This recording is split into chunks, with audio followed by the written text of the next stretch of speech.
What day is it? You're right. Friday. Yes, what are you going to do? Well, good morning, everyone. I'm Scott from the old Curiosity Chop. Curiosity Chop. There's an old curiosity shop.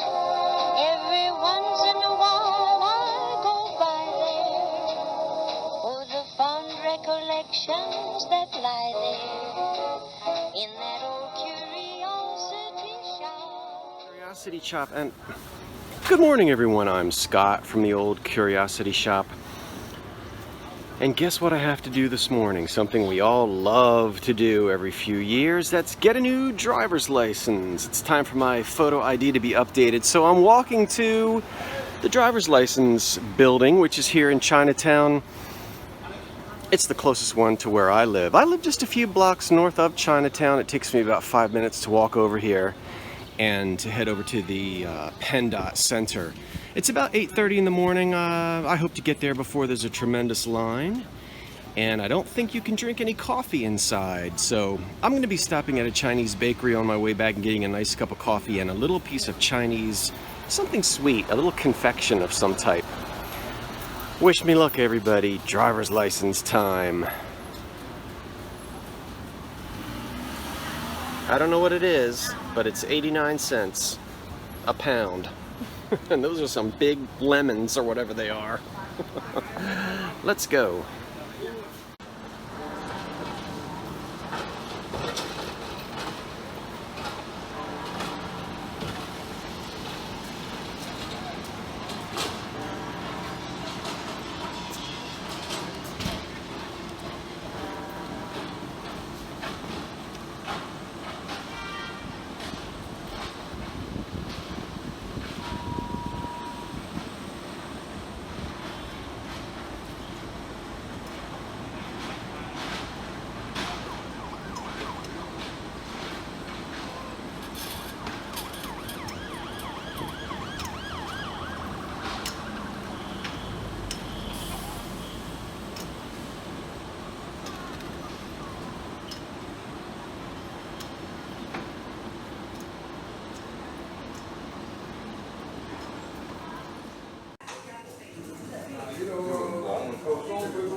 Mission accomplished. I have visited my little bakery here in Chinatown, gotten myself a nice hot coffee and one of those little soft cakes. And I can't wait to tell you about my experience at the driver's license center. It was phenomenal. I know you don't believe me, but I was in and out in 5 minutes. I'll tell you all about it later. Now let's go do something else. For all of my fans of Art Deco, here's the wonderful Reading Railroad Suburban Station building, 1930, and all the trains that go off to the suburbs still pull in the station underneath of this wonderful 1930s Art Deco building. I don't know how well you can see, I'm probably too close, but really nothing on the outside, or very little on the outside, has changed. From the electric lights at the top that say Pennsylvania Railroad Suburban Station, and just the wonderful Art Deco metalwork and the light fixtures all around the building. It's classic 1930s, and I love it. I'm at the Amish bakery, and look at this bread pudding. Oh, it's baked right here in the old Reading terminal, underneath the trains. This place has been here for 150 years. Oh my goodness, I could just dive head first into this. Okay. Is your mouth watering? You know it is. One of the things I love about Philadelphia, well, don't look at the trash cans out. It's trash day. That happens anywhere. But you have these beautiful little tree-lined colonial-era streets, 17th and 18th century. Tiny little row houses. And you just turn the corner and there it is. It's a city of contrasts. Okay, I have an appointment at a coffee shop. I'm on my way, and then stay tuned.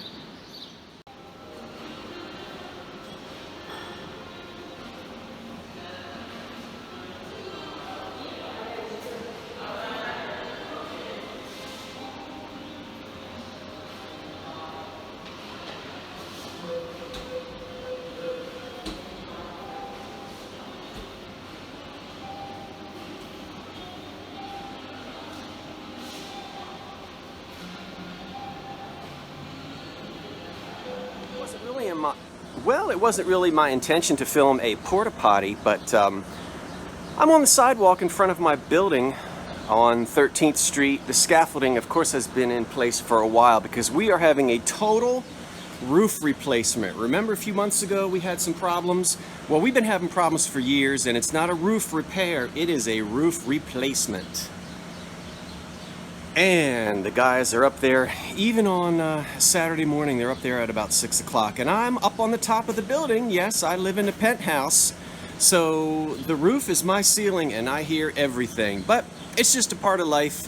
You gotta have a new roof once in a while, and we're getting it. So at least after the roof is put in, I won't have any more leaks.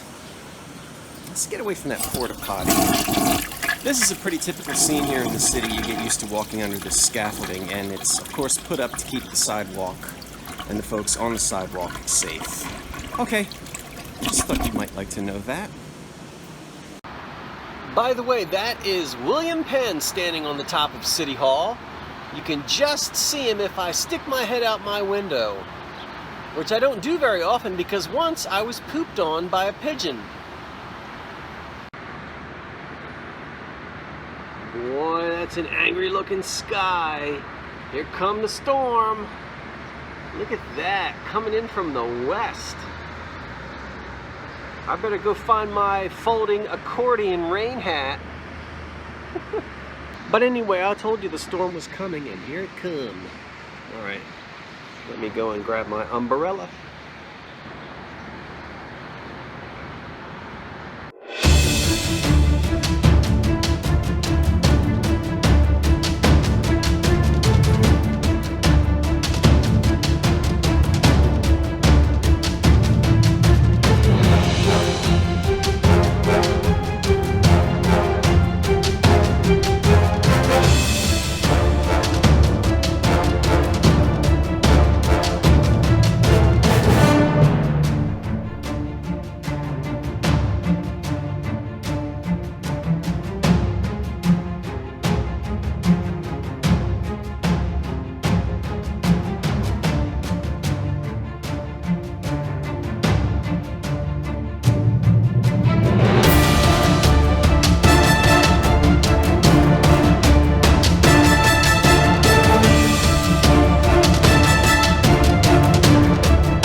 Well, if you have not figured it out already, this is going to be one of those all over the place videos, because now you're looking at, excuse me, the basement at my parents' house.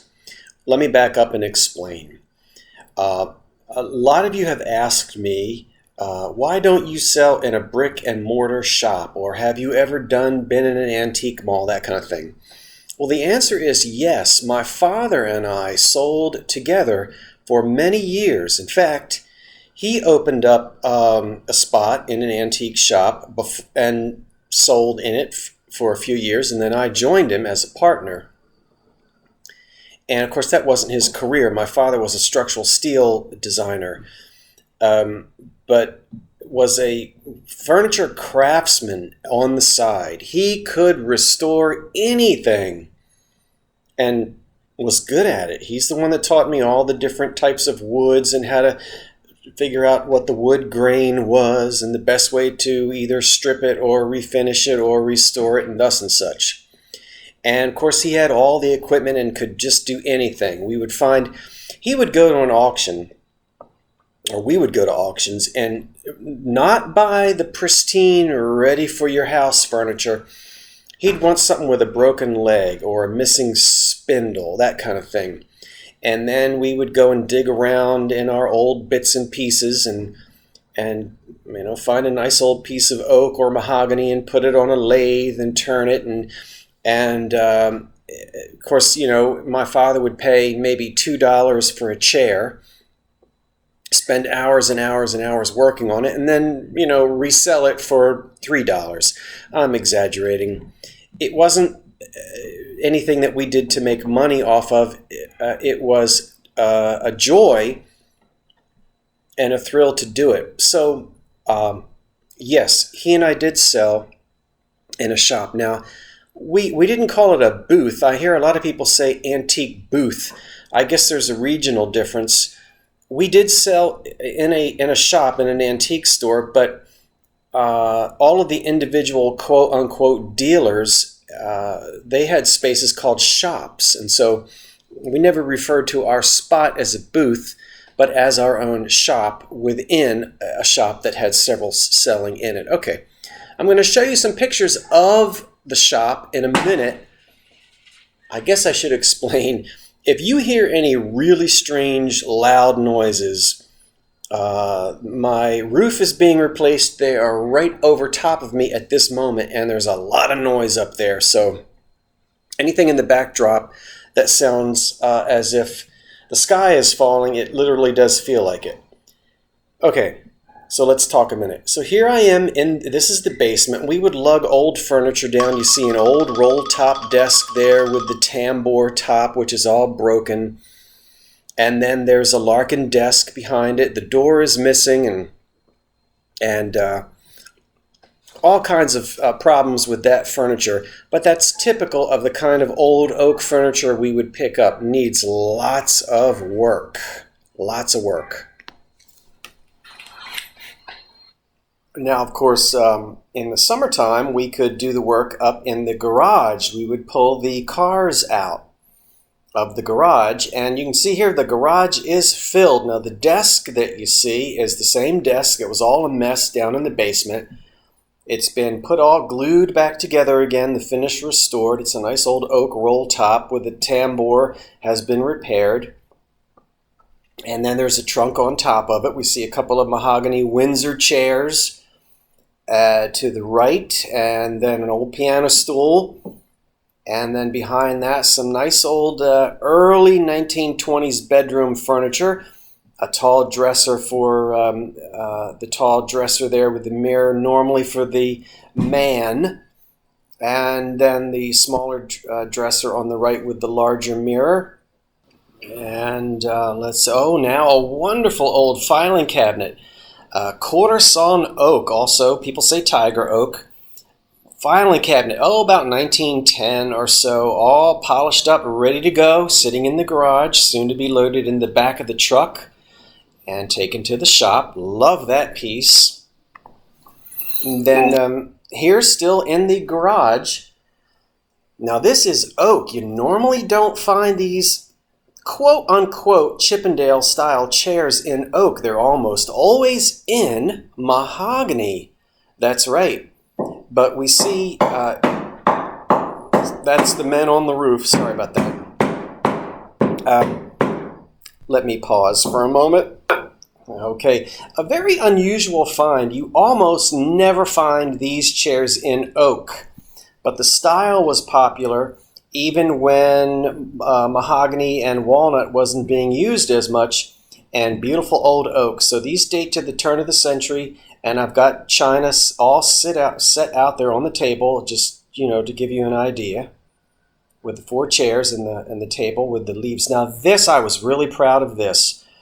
I got this 1920s breakfast set out of the basement of a Philadelphia row house. They had remodeled, and it had been down in the basement for years, and it had lost all of its paint. It was in pieces.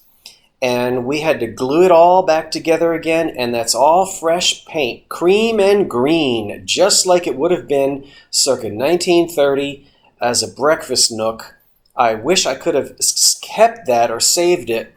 It turned out really, really well. And some nice folks were really excited. I remember when I sold it. And then a little Empire table there.